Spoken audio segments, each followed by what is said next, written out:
All right, and we are back. So, in this video, this is going to be a complimentary video to the one I just made about your selective summons and kind of talk about them a little bit deeper in depth of why those are my top three picks. Again, there's nothing to say that you can't run your game and get through with a wood shinobi if that's on there. At the end of the day, it is what it is as far as what you want to pull, and Monster Super League really doesn't give a good ability to re-roll your account to do it again, and I'm speaking from experience on that one. But let's talk about why Water Persephone is my number one pick. So on the screen you have basically an end game version of Persephone, Water Persephone, and I run this astromon exclusively. So one of the reasons why we're picking her is her variant skill, critical boost, giving you critical hit rate. So this applies to everyone in your party, and that is a great ability because that lets you kind of eventually lean off of using a critical strike gem for your astromon. If you're curious about that, I will figure out how to do it, but there will be a link to my gemming video here somewhere. I'll put a card in. Figure out how to do that so you can click on that and watch how to gem your astromon. But what you need to know here is that it's just for the critical boost. Early on your account, having the extra crit rate being given to you for free from an astromon, not to mention healing your astromon for her just attacking, is great. And again, this goes back to both PvE and PvP. And if you are that new, player versus player, so PvP, or player versus environment, PvE. I assume people understand those terms nowadays, but if you didn't, now you know. So adrenaline helps you keep your team alive, not to mention letting them hit harder, and that's kind of the point here. Eventually, what you turn around and do with Persephone is you just create a tank that is going to heal for a lot. So again, if we read adrenaline here, 10% of the equal to 10% of own max HP to allies. This astromon helps your entire team, right? So 10% of her 170,000 health is 17,000 HP, and that's off one attack. So if we come over here and look at my Persephone, one of my Dark Persephones, who is a staple, she has, what is that, 60,000 health? So she gets healed 17,000 of that for free off of my Water Persephone every time she attacks. So I will take that. That's a free heal, right? The other thing is when we talk about PvP as well, that can be not a game changer, but again, having passive healing just off of an attack, you're not just dealing damage to the other person, but you are also keeping your team alive. And this comes down back to its active skill. Now, Water Persephone's active skill, Petrification, is not useful at all in any PvE content that I can think of. I really can't think of where you want to petrify something and then attack it. I just can't. However, for PvP, this could be the game changer when it procs. So this is more of a PvP skill than anything else. And so this is where her downfall, I'd say, is for your account. However, when you're just running out and you're farming to fill out your Astromon guide, capturing stuff, whatever, out in the capture festival, etc., she is just fine to utilize in this capacity. And again, she isn't perfectly gemmed, but you are seeing an end game Persephone on the screen right now. So I'm going to briefly touch, because I did say Water Persephone was your ultimate goal, but there is zero reason why a Fire Persephone can't be just as good for this. And arguably later on, using her with her sap combination here is great. Her kit is just as good, okay? The only reason why Water Persephone beats her out is because, again, as you are going to be progressing through the game, the heal is going to matter more. When you get to my stage in the game, the healing really doesn't matter because I'm already just destroying stuff with how much attack power it is. And I can tell you right now, Dark Persephone can pretty much solo most of this game by herself.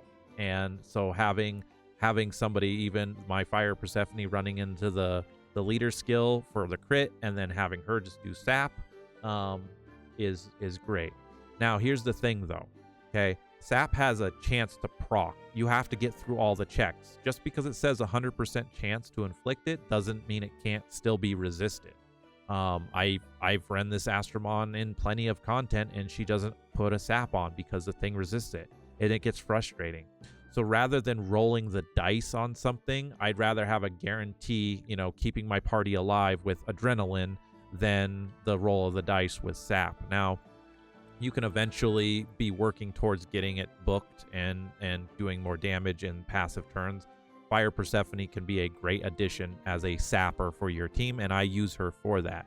However, again, for your account progression and all of that, Water Persephone beats her out.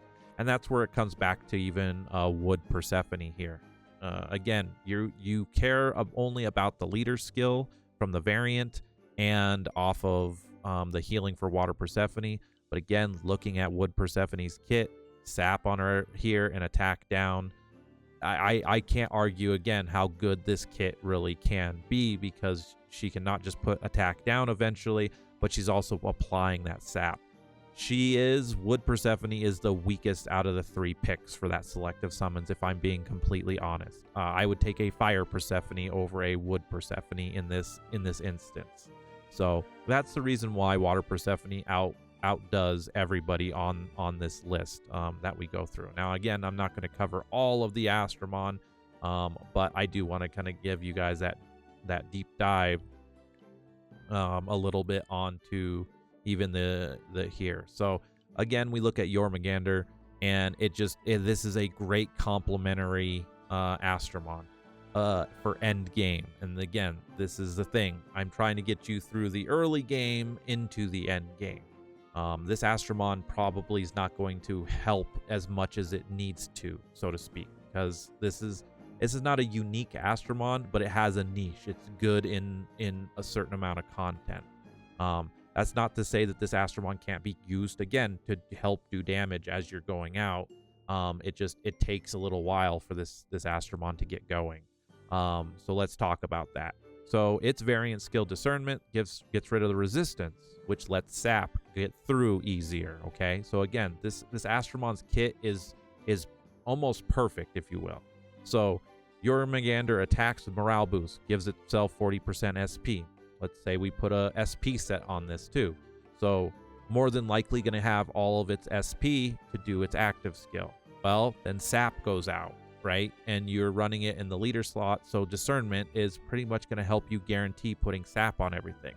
Well, Sap is a damage over time and a resistance, and it also reduces, it says right here, Sap foes have decreased resistance, meaning they take more damage overall.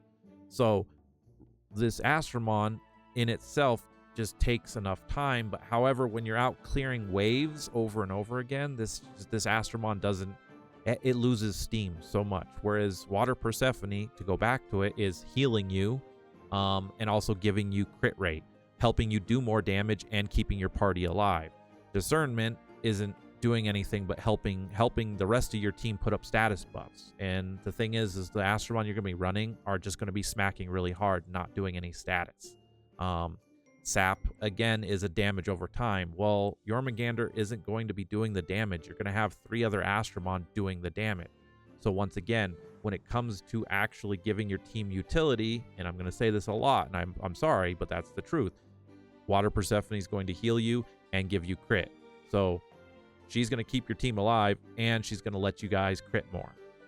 So it's a double help there. Whereas wave by wave, this astromon's not going to be doing anything because your attackers are just going to hopefully eventually just be going through and destroying it. So again, I use my Water Persephone in everything, even still. So, but yeah, that's why a Wood Jormungandr is only the pick. I could go through and talk about fire and water as well, but these guys, again, the different versions of this one there's nothing here to talk about. Having a crit rate up for allies 40% for 2 turns, again, this takes a lot of setup. Setup is for end game, and you're not trying to build an astromon for end game right now. You're trying to get astromon to get you to end game. And if you stick with Monster Super League, you're going to be getting enough gems. You're probably going to summon these astromon eventually, and then you can, worry about building them up, right? And even looking at this, water Jormungandr is just, I am sorry to say, in my opinion, is just garbage. There's this kit right here is so disgusting that it and I mean disgusting as in bad, that it doesn't do anything. Wood Jormungandr sap is miles better than curse. Having a shield on you for the first turn is, yes, PvP orientated and helps you, I guess, out, but this is not, Astromon's not going to progress your account. Wood Jormungandr can still at least do something later on, and it's still better than nothing. That's why I put it in there. It just takes time for it to build up. Again, when you go up in the Golem's dungeon, this Astromon will help you. That's why, again, it's number 2 for a pick, is I'd rather give you guys an Astromon that later on, just like Water Persephone, can hold their own in some kind of form of content that you are going to be grinding. You are going to be going in for gems. You are going to be going in and farming stuff eventually. And Water Persephone still outdoes even this Astromon in that content because she's healing and she's giving you crit rate. Wood Jormungandr isn't doing anything for your team except for discernment. But again, we're not trying to put status effects on anything, and you're already going to have 3 very powerful Astromon to be attacking. So you're not going to really struggle with anything. So I'd rather you be healing your team up and getting the crit rate for free than this slow build on here. But that's why Wood Jormungandr is number 2. And the last one is obviously Zoo. We talked about her. And again, as an attacking Astromon, that's great. Predator is Predator. Awesome ability. She's just going to hit like a truck.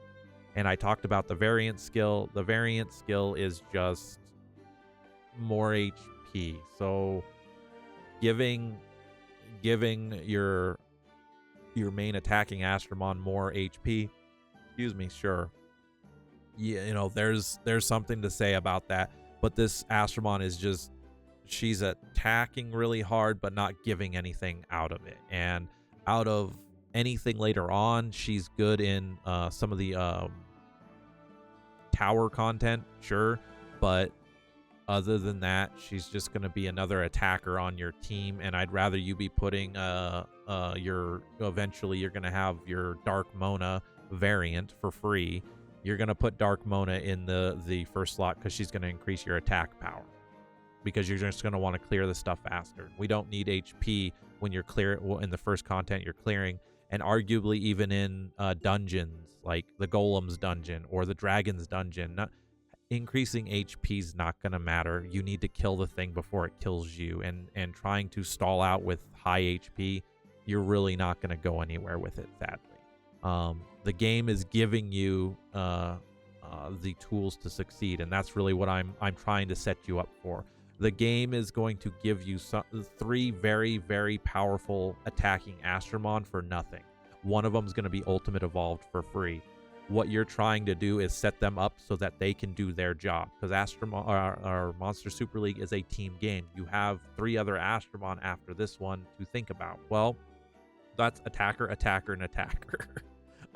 You send those 3 in, and nothing's going to live, and I promise you that.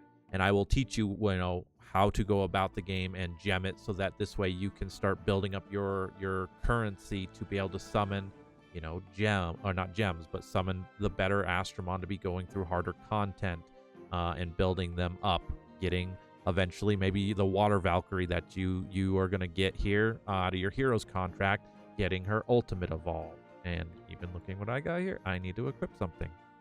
But anyway, that's going to do it for here. That's my deep dive into why those are my top 3 picks.